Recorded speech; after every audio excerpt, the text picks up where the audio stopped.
Have you ever felt like you were about to get hit by an oncoming car? Yeah, me either, but this guy definitely has. We see a wild Arkansas picker over here. So this is the Arkansas picker. Most of you probably know who he is, but if you don't, let me tell you something. He's had some things really hit him, and he does not deserve all the crap that has happened to him. And that's why I am giving him 2 of the most expensive games on the Dreamcast.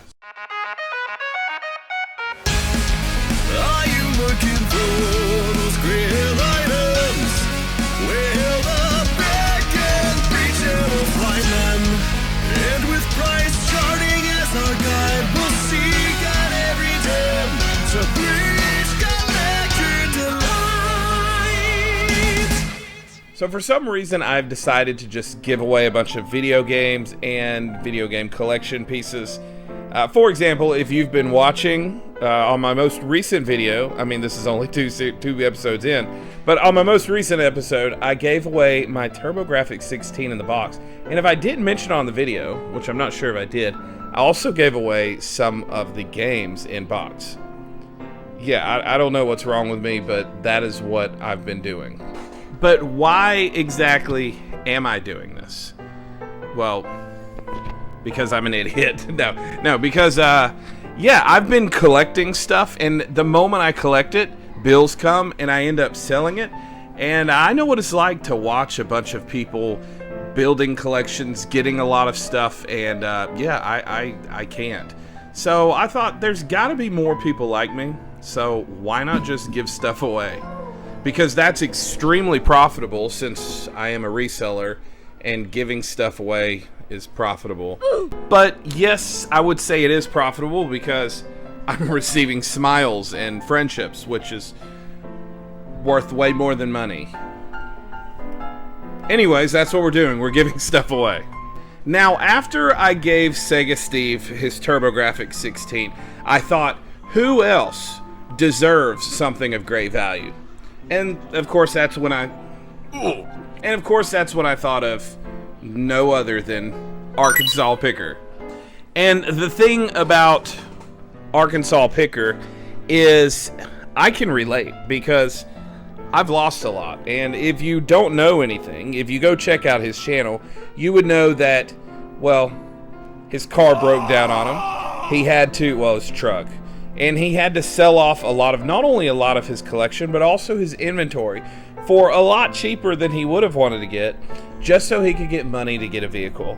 I sold my entire convention stock of video games and about 80% of my personal collection so I could buy a new ride after the motor of my old truck blew up. But to make matters worse, not long after that, some punk broke into his flea market. Yeah, that sucks. So, who deserves it? My foot is getting caught in the mic. So who deserves this more than anyone? The Arkansas Picker. So why does he deserve it? Well, if you watch his channel, you know he's been living the dream cast. Okay, I don't know if I did that right. Did I do that right, Brandon? And one of the cool things about Arkansas Picker is it's not like he's showing, look at this boxed Earthbound or Little Samson I got. He's not showing that. He's showing him picking up stuff at garage sales. You know, in fact, as he's been doing the Dreamcast collection, he's picking up stuff like Razor and what, Tony Hawk. Is Tony Hawk's on the Dreamcast? Anyways, Sega Bass Fishing, I know he's done that. NFL 2K1. And so he's just showing the reality of probably what most people that are buying video games and collecting, that, yeah, you're not always getting the crazy finds. So I messaged Brandon and was like, hey man, if you could get any Dreamcast game without worrying about a budget, which 3 would you want? And he came back with JoJo's Bizarre Adventure, Gigawing 2, and Illbleed.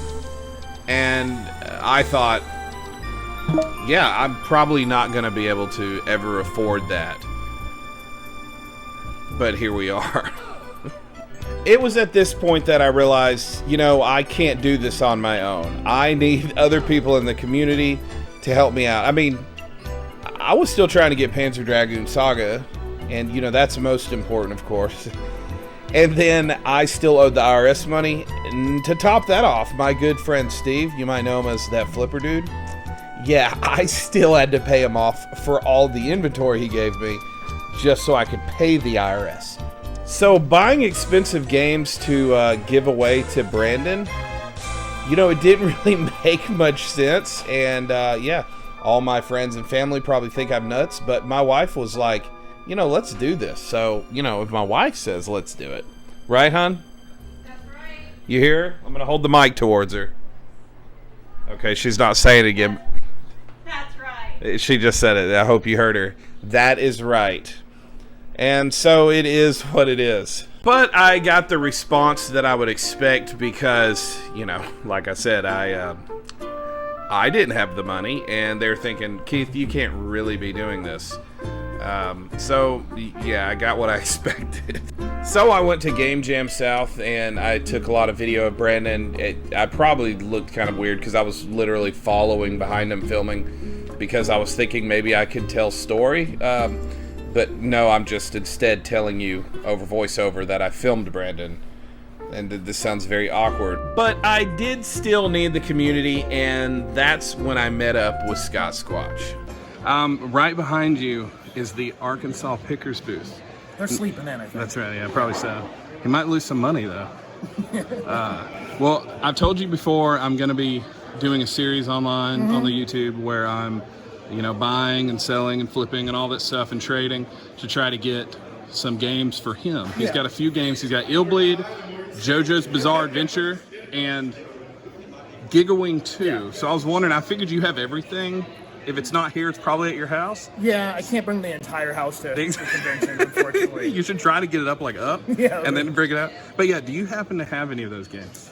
I know for sure I have 2. I'm pretty sure I actually probably have all 3 still. So yeah. Okay, well, they're not here though. No. I didn't see them. Well, so the deal is, it's for him. You know, people know that watch him. You know, he had his vehicle break down a while back ago. He had, you know, I know that pain. Yeah, I know you know that pain as well. So anyways, I'm doing a series where I'm trying to get stuff for people, and I'm going to give away collections. Yeah. And I was wondering if you would be idea. down. Thank you.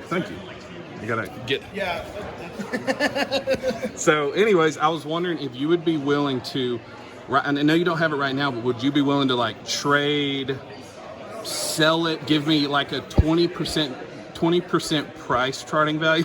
Yeah, 20% off price. No, but for real, would you be willing to trade for maybe equal value or something to kind of help with that? Absolutely. Well, cool. Because I would hope that if a bunch of my stuff was stolen, that it was the easier process of getting it back through, you know, somebody, you know, helping out or someone helping, you know, try to acquire a new one or something. Yeah. So I wouldn't want that to happen to me. So well, right on. Let's try to see if we can make something happen for him. Well, right on. You're the man. So I will probably be getting back in touch with you month, 2 months, because this is going to be an ongoing process. Yeah.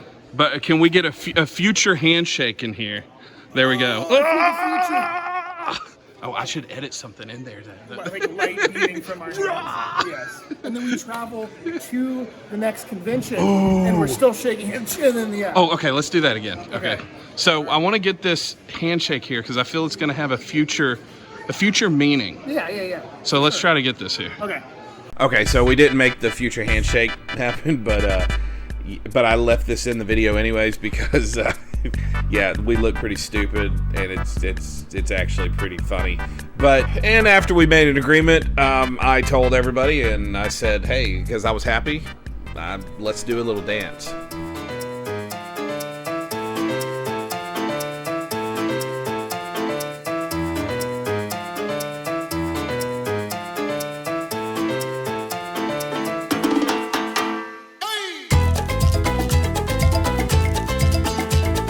Wait a minute, wait.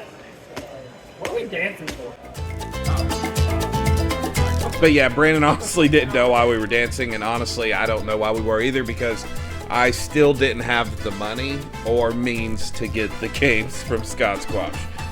Now listen, remember we are talking about Gigawing 2 and Illbleed. I haven't played either one of these games, but But I'm told that Illbleed is a very unique, bizarre, like old-fashioned thriller horror game. I don't know, but I heard it's pretty cool and pretty weird at the same time. Now, I can't tell you much about Gigawing 2, but I can tell you that it's over $300. So yeah, I was at a serious standstill because I'm broke.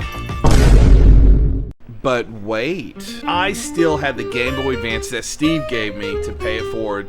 So at this moment, I reached out to a local collector that loves handhelds and sent him some video, and I told him what I was doing.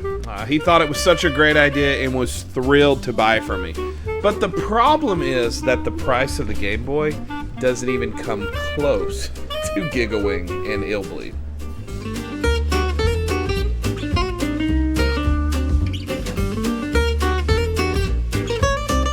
No, seriously, guys. Like, come back next week, or if you're watching this in the future, just go watch the second part of this video. Like, seriously, it's done. I'm done.